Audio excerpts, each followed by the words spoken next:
Welcome to The Way the World Works, where the trusted team behind the Tuttle Twins books tackles current events, hot topics, and fun ideas to help your family find clarity in a world full of confusion.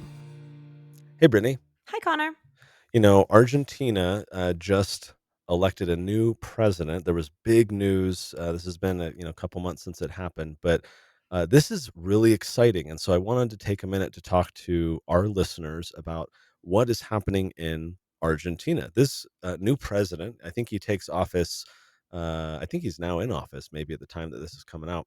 His name is Javier Milei, and he is a political outsider. What does that mean? Well, oftentimes when you have someone run for president or, Congress or something, they have kind of been in the government for a long time. They've worked their way up. Maybe they were in the state legislature. Maybe then they were the governor of their state. Then they ran for Congress and they kind of moved their way up. Well, Javier Milei was a big outsider. He was in Congress for just a few years, but then he ran for president. And why do I say he's an outsider? Well, what's the right way to say this? He opposes pretty much everything that the government is doing, and he's very critical of what's been happening in Argentina. So the question for you guys listening to this, you kids listening to this podcast, I think is, why should we care about who another country elects as president? What happens in the rest of the world? Really, it always impacts us, even though maybe our news media doesn't cover it as much or give it a lot of attention. But even think of like El Salvador. We're going to do a podcast here coming up on Bitcoin, and they elected this president that has really reduced crime, and he's kind of adopted Bitcoin, and he's creating a lot of economic freedom. A lot of Americans are moving there because they want more freedom, and they're finding it in El Salvador rather than in America. I didn't And know so that. That's crazy. yeah, so what happens in other countries does have an impact, and so I think it's important for us to kinda keep our finger on, what's happening in other countries. So, let's talk a little bit about, this guy Javier Milei. So he calls himself a libertarian, and which, now that he's president, makes him technically the first actual libertarian to become president anywhere in the world, which is kind of a crazy Mhm. milestone or result to think about it. And there was like a big process in how he became president. There were multiple rounds of voting, and the main guy that he was up against, his main opponent in like the final round of the race, was the economic minister of Argentina. Basically, the guy in the government in charge of running the economy, because Who they would have that a be like in our government? that would be like the I don't know, not quite the head of the Federal Reserve, maybe like the head of the Department of Treasury, Okay. someone who's very much involved in regulations and money and so forth. And and so he was running against Javier Milei was running against this guy. Well, keep in mind in Argentina, they have had massive inflation. We think that inflation is bad in the United States over the past few months, and yes, it has been, but they've had more hyperinflation where things are like doubling and tripling and quadrupling in price in a short period of time rather than just slightly increasing in price. So they've had a lot of economic problems in Argentina. And the guy who's been in charge of all of the economic policies for Argentina was running for president. And that was the main guy in the final round against Javier Milei. Now, Milei ended up winning with 56% of the vote. And so maybe the question for us to dig in to Brittany is this too good to be true? Or is Javier Milei really as libertarian as he said? So, I think we should take a look at that today, but also what, has happened in Argentina that's made this election so interesting. Because if he is a libertarian, and if he is going to do some really impressive things, that could be really exciting, maybe to further increase a desire for liberty amongst people in Latin America and across the world. It could help popularize some of these ideas that we've long been talking about in the Tuttle Twins. I actually reached out to someone a few weeks ago and was that's connected to Malay, President Malay, and I was like, "Hey, could you get me a meeting? I want to bring him some Tuttle Twins Ooh, what books." did they say? They're working on it. He's a busy guy now, Yeah, so he's a busy guy. they're very hard to get a hold of now. Okay, so tell me your thoughts on Javier Milei. Is he too good to be true? Is he the Ron Paul of Argentina, or what do you think we should expect here, Brittany?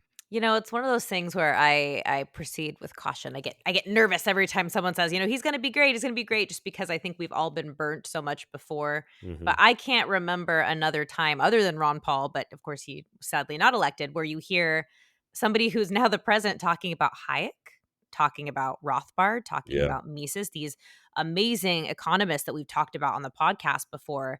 And so that makes me think, like, that's not just something you throw out there, right? That's Hmm. not something you really talk about, especially I would even say a lot of people know Hayek, or more people, but Rothbard and Mises specifically, I don't think you just throw those names out unless you know. But I will say this, as great as he sounds, I think we do have to wait and see what he does. That's going to be an important thing to watch. Yeah, and I think you're right because words are easy, actions are Hmm. harder.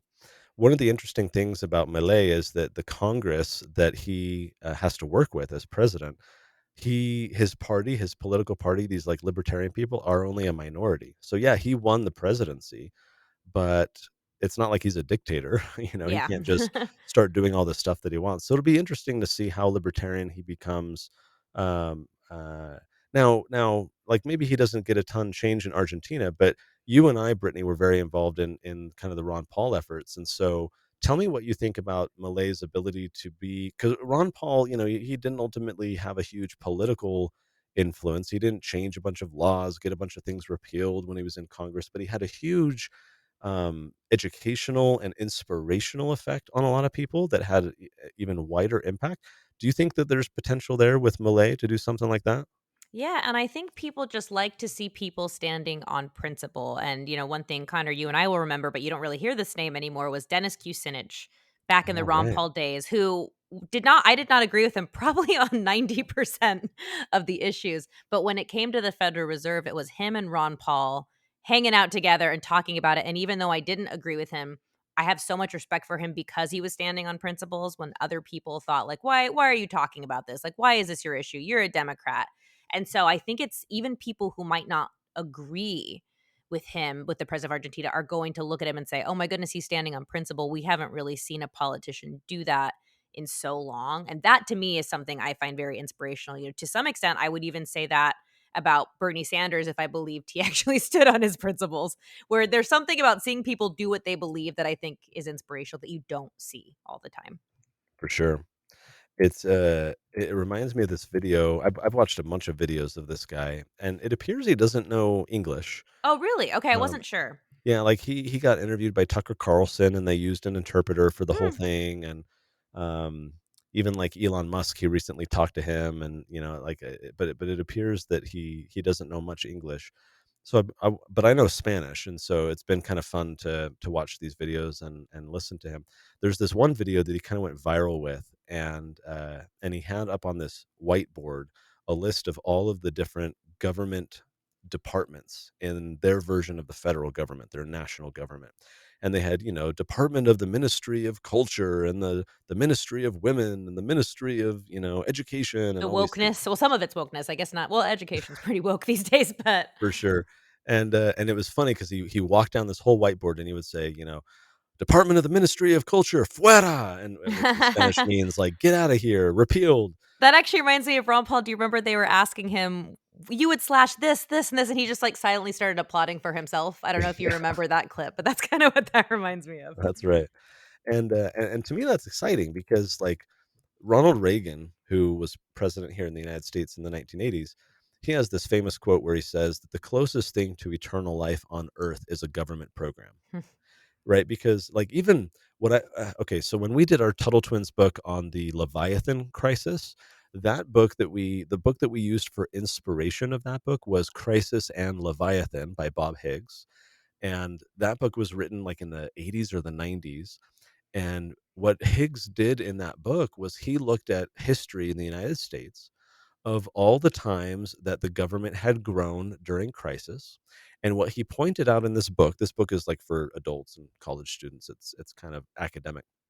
What he points out in the book is he says, look, every time there's like a war, like World War II, for example, this huge war, and the government created all these departments of economic planning and, Department of wartime allocation of resources and, just all these government departments. Well, the war ended. And what Higgs shows in his book is that these departments did not go away. They did not get repealed. They just changed their name. And they, because they're now employing all these people. Oh, we don't want to fire Bob. Bob's great. Let's just find something else to do. And so, yeah, World War II ended, but the government bureaucracy did not shrink back. That was the new baseline. And then the next crisis happened, and then the one after that, and the one after that, and the government just grows and grows and grows. And so that's what we documented in the Leviathan crisis. Well, here you got Javier Milei looking at this whiteboard of all these government departments, and he's saying, repeal that one, get rid of this one, get rid of this one. That's what you need, because these government departments just persist, and they just infect our lives and regulate us, and never shrink in power or in their budgets. They just get bigger and bigger. So you do need kind of an outsider to come in and say, no, we got to shake things up.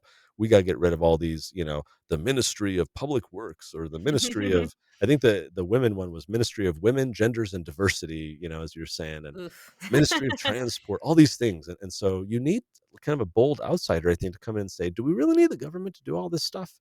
I'm excited to see how much progress he can make. I know that there's a lot of demand for change because poverty in Argentina is huge right now. But Argentina used to be like, it's like Venezuela.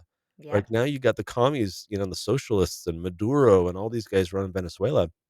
Venezuela was once this very wealthy country. They have a lot of oil reserves, natural resources. The socialists ran it into the ground. And same with Argentina. It was a very prosperous country. And then the socialists started redistributing the wealth and removing the incentive to work, creating all these entitlements. And now they just have rampant poverty, even though in Argentina, their economy is the second largest in all of South America. And so what happens in Argentina can have a huge ripple effect outside of the country, which is why I'm hopeful that Javier Milei can pull it off. Yeah, no, I think you're right. And I think also maybe the libertarian influence, I hope, maybe I'm too naive, will kind of spill over as well. Like maybe if they see him do really good things, that this will be something that catches on everywhere. I know Brazil is already having a lot of libertarian influences there as well. So we'll see. Fingers crossed. I think you're right to be skeptical, but it is exciting that someone who's talking about Hayek and Mises and has a, like, even if he can't get a lot of policies changed because of the Congress, he has what's called the bully pulpit.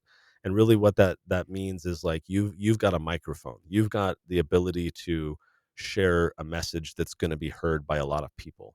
So when the president of a nation starts talking about, F.A. Hayek and these free market ideas, a lot of people pay attention to that. Now, a lot of people may criticize it, a lot of people may attack it, but people are talking about it and they're paying attention. So I'm hopeful that even if there's not a lot of political progress, that he can use his time in office to teach a lot of people and plant a lot of seeds. Think of the next generation in Argentina, these young people who are hearing these ideas. Maybe Javier Milei doesn't get as far as he would like, but maybe he creates 100 other Javier Mileis who 10, 15, 20 years from now work together to, finally push things over the edge. It's hard to know, but it is inspiring to see someone who believes so strongly in liberty now in a position of influence to do something about it.